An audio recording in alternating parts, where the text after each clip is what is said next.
मग काही लोकांना फार लवकर यश मिळतं, काही लोकांना कित्येक दिवस घासलं तरी मिळत नाही.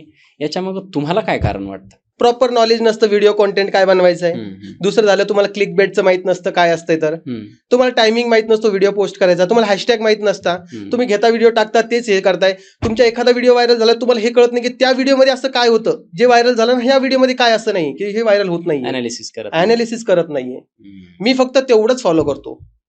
क्लिक बेट देतोय स्टार्टिंगला. आणि काय समजलं क्लिक नाही. बेटचा अर्थ असा असतो की व्हिडिओमध्ये आता समजा मी आता एक नॉर्मल रील बनवतोय, मी म्हटलं नमस्कार मित्रांनो माझं नाव ओम सावळे असं म्हटलं तर तुम्ही काय कराल सर, व्हिडिओ स्क्रोल करून टाकणार, कारण की तुमच्याकडे एवढा वेळ नाही व्हिडिओ बघायला, तुम्ही स्क्रोल करत राहता. तुम्ही थांबता केव्हा, जेव्हा म्हणतो तुम्हाला माहितीये का तुमच्या लाईफमध्ये हे घडलंय का, जेव्हा असं म्हणणार तेव्हा तुम्ही थांबणार. बरोबर.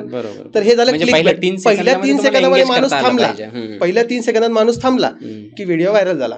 ओके. तेच कारण की इंस्टाग्राम झालं, युट्यूब झालं, फेसबुक झालं, याच्या मागे माणसं बसलेली नाहीयेत. हे अल्गोरिदम आहे.